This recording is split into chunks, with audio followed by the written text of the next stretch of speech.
प्यारे बच्चों, राधे राधे। आपका स्वागत है हमारे चैनल में और इसी तरह हमारे चैनल पे आप बने रहिए।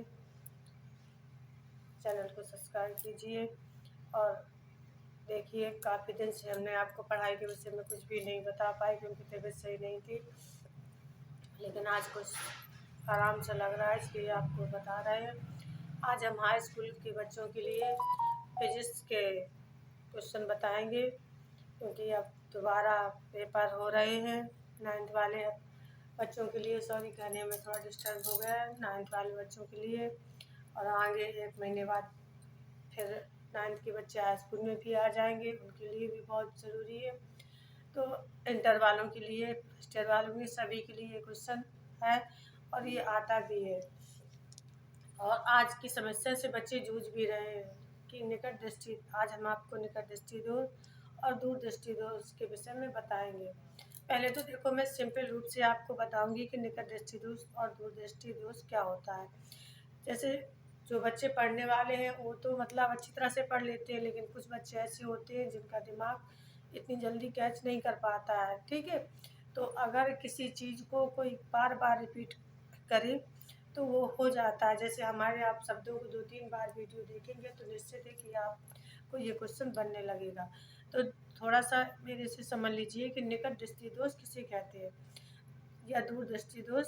तो पहले हम दूर दृष्टि दोष की ओर जाएंगे। इसमें क्या होता है, इस रोग से पीड़ित व्यक्ति को दूर की वस्तुएं दिखाई देती हैं, लेकिन जो नज़दीक की वस्तुएं होती हैं वो दिखाई नहीं पड़ती है। इसलिए ऐसे व्यक्तियों को निकट दृष्टि दोष से ग्रसित व्यक्ति कहा जाता है। मतलब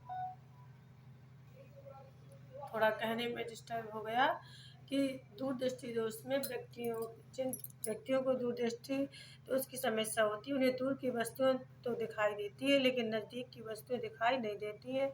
ऐसे व्यक्तियों को दूर दृष्टि दोष कहा जाता है। मतलब जो दूर वस्तु, जैसे हमारे पास घर से थोड़ी 10-15 कदम पे कोई चीज़ें रखी हैं, या मान लो आधा किलोमीटर तो बहुत ज़्यादा हो जाता है, उससे भी थोड़ा जैसे मान लो, और नज़दीक जैसे आप खड़े हैं और आपकी दूरी है 25-30 सेंटीमीटर, तो आपको आराम से वो चीज़ें दिखाई दे जाएंगी। जैसे पेड़ में कोई चिड़िया वगैरह बैठी हो तो आप देख लेंगे, लेकिन आपके नज़दीक अगर कोई चीज़ रखी है वो आपको समझ में नहीं आएगी, ना आप देख पाए, जैसे आप किताब नहीं पढ़ पाएंगे, सुई में धागा नहीं डाल पाएंगे। तो इस तरह से अगर हमें समस्याएं हो रही हैं तो हमें समझ जाना चाहिए कि हमें दूर दृष्टि दोष हमारी आंखों पे आ चुका है। तो आप ऐसे सिंपल रूपों से इस क्वेश्चन को बना लेना, कोई भी दिक्कत नहीं है, क्योंकि मैं जितना हो सकता है कोशिश यही कर रही हूँ कि ऐसे क्वेश्चन बनाए जाएं जिससे बच्चों को समझ में आए और वो क्वेश्चन बच्चे पूर्ण रूप से समझे भी। अब निकट दृष्टि दोष में क्या होता है, निकट दृष्टि दोष में इसका सिर्फ उल्टा होता है कि इसमें जो पास की वस्तु होती है वो तो दिखाई देती है लेकिन दूर की वस्तु दिखाई नहीं देती है। जैसे हमारे पास में कोई चीज़ रखी है, पुस्तक वगैरह, हम सर नीचे करके पढ़ेंगे तो हमें अच्छा स्पष्ट रूप से दिखाई देंगे, लेकिन अगर मान लो हमें यही चीज़ें अगर देखा जाए कि अगर कोई चीज़ें दूर है तो हमें दिखाई नहीं देती हैं। तो बस इस तरह से आपको ये क्वेश्चन सिंपल भाषा में मेरे हिसाब से आपको ढूंढ लेना है।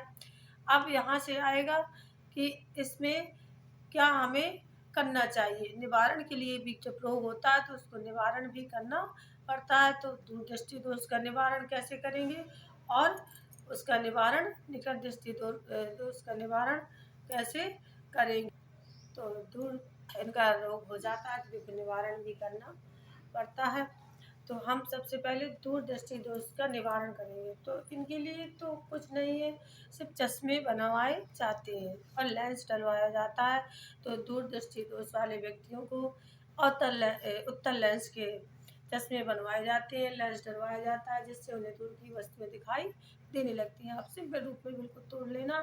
और इसके बाद है जो निकट दृष्टि दोष में किस प्रकार का उपाय करेंगे। तो अवतल लेंस के चश्मे बनवाएंगे जिससे हमें दूर की वस्तुएं स्पष्ट रूप से दिखाई देने लगेंगी। अब अगर आपको और गंभीर अच्छी तरह से लेना है तो रेटिना है, निशान बनने लगता है।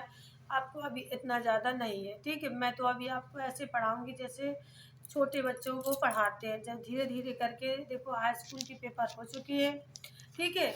अब आपके लिए बहुत समय है। अगर धीरे धीरे करके आप समझते चलेंगे क्वेश्चनों को, तो मैं निश्चित गारंटी लेती हूँ कि मेरा चैनल उस बार थोड़ा लेट बना, मैंने आपको ठीक से नहीं पढ़ा पाया, लेकिन फिर भी बहुत ही क्वेश्चन फंसे हैं उस बार भी, इस बार के पेपर में। और अगली बार तो मैं दावे के साथ कह सकती हूँ कि ऐसा कोई भी क्वेश्चन नहीं होगा जो आपके वो ना बने, ठीक है।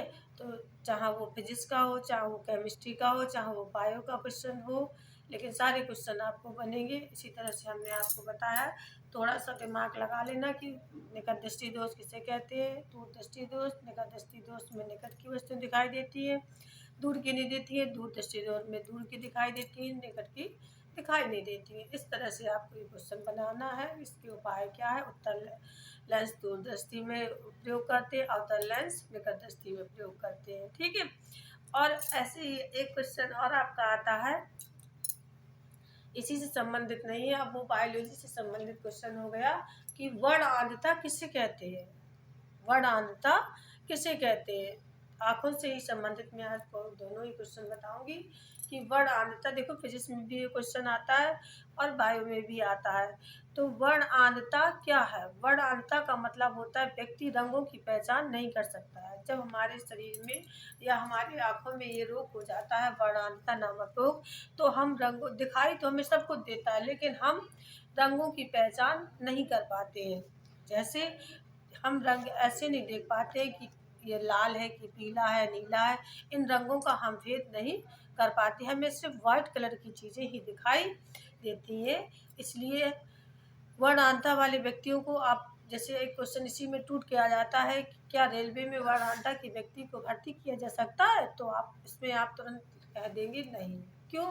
क्योंकि रेल की नौकरी में रंगों का बड़ा महत्व होता है। क्योंकि आपने देखा होगा ट्रेन में लाल और हरे झंडे लगे रहते हैं। जब उन्हें रंगों की पहचान ही नहीं होती है, तो ऐसे व्यक्ति रेल की नौकरी नहीं कर सकते हैं। तो वर्णआंधता के विषय में देखिए मैंने आपको समझाया।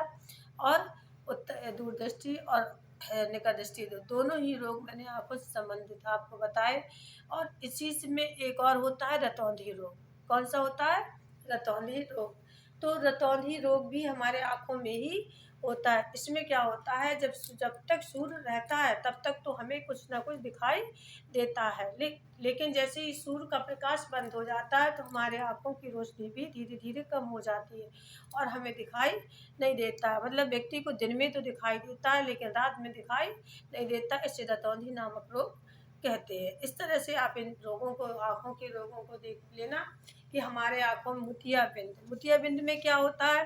मोतियाबिंद में जो हमारी आंखों की जो रेटिना होती है, उसमें एक चमकीला वाइट कलर का बिंदु टाइप का बन जाता है और वो धीरे धीरे करके हमारी जो दृष्टि होती है उसको पूरा ढक लेता है और हमें दिखाई नहीं देता। ये आंखों का ही रोग है।